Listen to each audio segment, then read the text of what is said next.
मणिपुर जल रहा है। 3 मई से जुलाई आ गया, लेकिन न पीएम ने उस पर कुछ कहा और न वहां जाने की जरूरत महसूस की, जबकि विपक्ष के नेता राहुल गांधी समेत दूसरी कई पार्टियों के नेता वहां होकर आ गए हैं। गृह मंत्री भी 2 दिन मणिपुर में गुजार आए। इस मुद्दे पर एक सर्वदलीय बैठक भी हो गई, लेकिन देश के मुखर प्रधानमंत्री चुप हैं।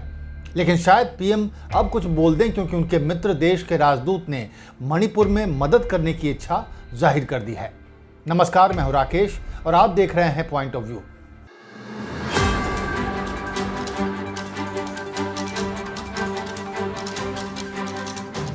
जुलाई यानी गुरुवार के दिन कोलकाता में अमेरिकन सेंटर में एक प्रेस वार्ता में बोलते हुए अमेरिकी राजदूत एरिक गार्सेटी ने कहा है कि मणिपुर में हिंसा के बारे में संयुक्त राज्य अमेरिका को मानवीय चिंताएं हैं और यदि कहा जाए तो वो किसी भी तरह से सहायता करने के लिए तैयार, इच्छुक और सक्षम हैं। हालांकि साथ ही गार्सेटी ने यह भी कहा कि पूर्वोत्तर राज्य की स्थिति भारत का आंतरिक मामला है।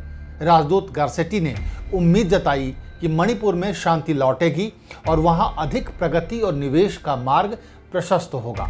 गार्सेटी ने एक पत्रकार के उस सवाल का जवाब देते हुए ये टिप्पणी की, जिसमें पत्रकार ने पूछा था कि क्या पिछले 2 महीनों में मणिपुर में जारी हिंसा, जिसमें राज्य के ईसाई अल्पसंख्यकों पर हमले और उनकी मौतें शामिल हैं, अमेरिका के लिए चिंता का विषय है। इसके जवाब में अमेरिकी राजदूत ने कहा, पहले मैं मणिपुर के बारे में बोलूं, यानी कि हम वहां शांति के लिए प्रार्थना करते हैं। जब आप पूछते हैं कि क्या ये संयुक्त राज्य अमेरिका से संबंधित है, तो मुझे नहीं लगता कि ये रणनीतिक चिंताओं के बारे में है। मुझे लगता है कि ये मानवीय चिंताओं के बारे में है। राजदूत ने कहा, जिस तरह की हिंसा हम देखते हैं उसमें जब बच्चे या व्यक्ति मरते हैं तो आपको इसकी परवाह करने के लिए भारतीय होने की जरूरत नहीं है।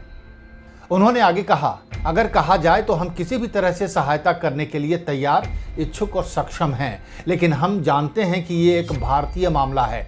हम वहां शांति के लिए प्रार्थना करते हैं। अगर देखा जाए तो अमेरिकी राजदूत ने ऐसा कुछ भी नहीं कहा जिस पर आपत्ति जताई जाए या शर्म की जाए, लेकिन इस मामले में चिंता इसलिए है कि राजदूत के बयान से ऐसा लग रहा है जैसे भारत सरकार से मणिपुर का मामला संभल नहीं रहा है, इसलिए अमेरिका मदद की पेशकश कर रहा है और वहां शांति बहाली के लिए दुआ कर रहा है। अमेरिकी राजदूत की इस टिप्पणी पर कांग्रेस सांसद मनीष तिवारी ने प्रतिक्रिया व्यक्त करते हुए कहा कि किसी अमेरिकी दूत के लिए भारत के आंतरिक मामलों के बारे में इस तरह का बयान देना बहुत दुर्लभ है। मनीष तिवारी ने अपने ट्वीट में कहा कि मैंने कभी किसी अमेरिकी राजदूत को भारत के आंतरिक मामलों के बारे में इस तरह का बयान देते हुए नहीं सुना। मनीष तिवारी ने कहा कि भारत कभी भी बंदूक से होने वाली हिंसा पर अमेरिका को लेक्चर नहीं देता है। उन्होंने कहा कि उनकी पार्टी इस मुद्दे को संसद में उठाएगी। कांग्रेस के लिए अमेरिकी राजदूत का यह बयान जरूर आपत्तिजनक हो सकता है, लेकिन सरकार ऐसा नहीं सोचती। गुरुवार को जब पत्रकारों ने गार्सेटी के टिप्पणियों के बारे में विदेश मंत्रालय के प्रवक्ता अरिंदम बागची से पूछा, तो उन्होंने कहा कि उन्हें अमेरिकी दूत की टिप्पणी की पूरी जानकारी नहीं है और उन्होंने कहा, मुझे लगता है कि हम भी वहां शांति देखना चाहते हैं और मुझे लगता है कि हमारी एजेंसियां और हमारे सुरक्षा बल काम कर रहे हैं और हमारी स्थानीय सरकार इस पर काम कर रही है। बागची ने आगे कहा कि मुझे यकीन नहीं है कि विदेशी राजनयिक आमतौर पर भारत में आंतरिक मामलों पर टिप्पणी करेंगे। यानी न सिर्फ प्रधानमंत्री बल्कि उनकी पूरी सरकार मणिपुर हिंसा को लेकर गंभीर नजर नहीं आती।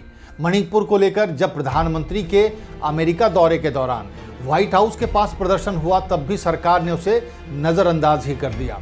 तो सवाल यह है कि क्या सरकार मान चुकी है कि मणिपुर के हालात इतने खराब हो गए हैं कि वहां शांति की उम्मीद कम ही है? क्या पीएम मणिपुर पर चुप्पी साधकर इस मुद्दे को बस टालना चाहते हैं, खासकर तब जब मणिपुर के मुख्यमंत्री इसमें चाइना और म्यांमार की साजिश होने की बात कह चुके हैं? आपको क्या लगता है, क्या लद्दाख की तरह यहां भी चीन से सीधे भिड़ने से बचने के लिए इस मुद्दे पर चुप्पी साध ली गई है? अपनी राय हमें कमेंट कर जरूर बताएं और चैनल को लाइक और सब्सक्राइब करना ना भूलें। नमस्कार।